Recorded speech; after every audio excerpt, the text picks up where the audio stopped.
Halo bro, apa kabar? Kali ini kita akan berbagi tentang perbedaan pola jatuh cinta pria dan wanita. Seperti yang kita tahu bahwasanya ketika seseorang itu jatuh cinta, baik pria maupun wanita, itu memiliki ciri-ciri yang berbeda.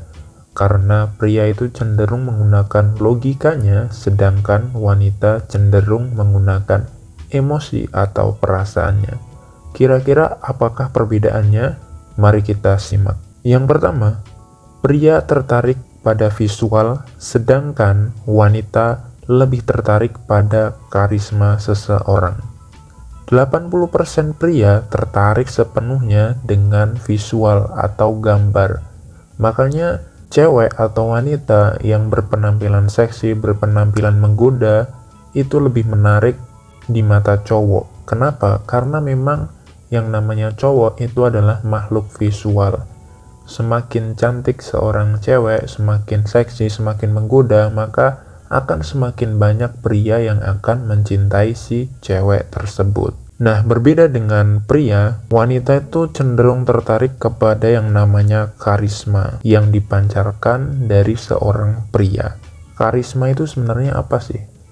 Sifat karismatik adalah sebuah sifat yang akan keluar ketika seseorang itu sudah bisa berdamai dengan dirinya sendiri, kemudian bisa memaksimalkan potensi yang ada di dalam dirinya sendiri.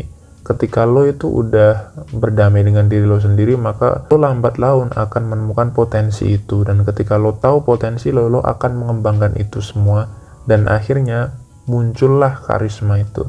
Jadi karisma itu adalah sebuah akibat dari lo bisa menerima diri lo sendiri dan lo bisa memaksimalkan potensi yang ada di dalam diri lo sendiri.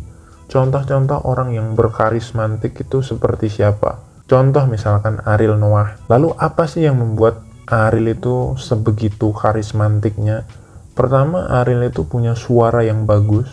Penguasaan panggungnya ketika dia itu konser itu juga bagus. Ditambah lagi dia adalah orang yang pintar bernyanyi dan juga menulis lagu. Contoh lain misalkan kalian pasti pernah lihat kan, ada cewek cantik tapi pacarnya itu cowoknya pendek, jelek, dan gendut. Kok bisa cewek cantik ini bisa suka sama si cowok tersebut? Ya mungkin jawabannya menurut cewek itu, cowoknya itu penuh karisma, berkarisma. Kok bisa?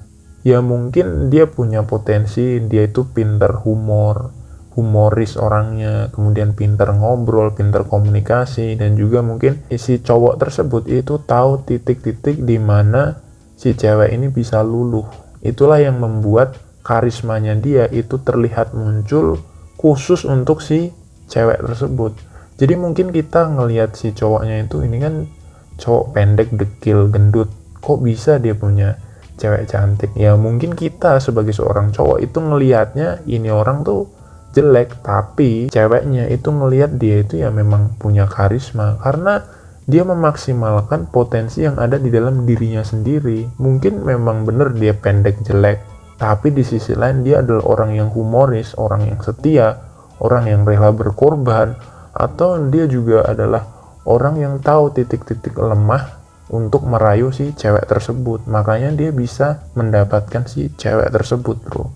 Ingat sekali lagi, pria itu cenderung tertarik sama cewek dari fisiknya. Sedangkan cewek itu tertarik sama cowok itu bukan karena fisiknya, tapi karena karismanya. Karisma itu bisa muncul dari fisik, dari lo yang udah memahami potensi lo, dari lo yang punya skill, punya keterampilan, atau punya status, atau juga punya harta. Lo bisa pilih salah satu dari apa yang udah gue sebutin untuk dimaksimalin agar karismatik lo itu bisa keluar. Yang kedua, cowok itu terlalu menyederhanakan sesuatu, sedangkan cewek itu bisa langsung memimpikan hal-hal yang masa depan gitu. Ketika lo dapat pasangan atau ketika lo dapat cewek, cewek lo itu akan udah berpikir ke masa depan gitu, gimana nikahnya, gaunnya pakai apa, warnanya gimana, pestanya di mana. Itu cewek itu udah mikir sampai sejauh itu, bro. Sedangkan cowok mungkin ya dia akan lebih menikmati hari-harinya dia bersama cewek, mikirnya ya jangka-jangka pendek aja. Tapi cewek itu bisa langsung berpikir sampai jauh ke depan, bro. Jadi kalau lo udah tahu sifat atau pola pikirnya cewek itu seperti ini, ketika cewek lo itu bilang gimana besok nikah, ya lo harus punya rencana itu, bro. Biar apa? Biar lo itu lebih dekat, biar lo itu lebih mesra, dan biar lo itu bisa lebih memahami karakter atau pola pikirnya si cewek lo itu. Yang ketiga, cewek itu susah banget untuk mengontrol perasaannya dia, sedangkan cowok itu bisa aja nyimpen. Maksud gue gini, ketika cewek lo itu sedang bahagia atau mungkin lo ngasih kado ke cewek lo, tiba-tiba kan 1-2 menit kemudian dia akan posting itu di sosmednya dia, di Instagramnya dia kan. Kadang-kadang kita sebagai cowok kan jarang banget untuk upload kado buat cewek kita gitu.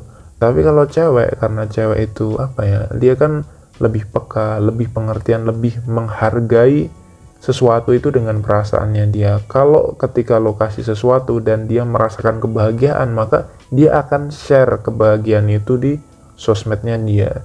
Jadi ketika lo lagi kasih hadiah, kasih ini, kasih itu, dan lo disuruh foto bareng, ya lo mau nggak mau harus ngikutin itu, bro. Karena memang si cewek ini pengen mengabadikan momen sama lo dan di-share ke sosial medianya dia. Mungkin menurut kita itu hal yang konyol, mungkin menurut kita itu hal yang apaan sih nggak jelas, tapi menurut mereka itu adalah bukti dan rasa cinta mereka, bro. Mereka ingin meluapkan rasa cintanya mereka. Jadi jangan heran, bro, ketika cewek beli cilok, beli jajan itu tiba-tiba difoto terus diupload ke sosmed, ya itu wajar. Kenapa? Karena memang apapun yang datang ke cewek, cewek akan merasakannya dengan menggunakan hati mereka. Kalau dirasa ini bikin dia seneng, bikin dia happy, dia akan langsung upload. Nah, di sisi lain, ketika cewek lo itu merasa sedih, merasa sakit hati, dia juga akan nge-share semuanya ke sosial media. Dan disinilah kadang-kadang orang ketiga itu bisa hadir dan menusuk kalian dari belakang. Makanya, sebelum hari itu terjadi, lo bilang ke cewek lo, kalau misalkan kita lagi ada masalah, jangan sampai orang ketiga atau orang lain itu tahu. Kalaupun lagi ada masalah besar, jangan sampai kita itu kayak update status nggak jelas, terus tiba-tiba ada orang yang respon. Takutnya orang yang respon tersebut adalah orang ketiga. Jadi ketika lagi ada masalah, kalau bisa tuh kalian selesain berdua. Jangan sampai ada orang ketiga yang tahu. Takutnya ketika ada orang ketiga tahu, nanti tiba-tiba dia ember, citra kalian jadi jatuh. Belum lagi nanti ada orang ketiga. So, jadi itulah pola-pola ketika cewek dan cowok itu jatuh cinta. Ketika kalian bisa memahami pola-pola tersebut, kalian akan lebih mudah untuk memahami cewek kalian. Semoga bermanfaat dan sampai jumpa. Gue tunggu kesuksesan kalian, bro. Semangat!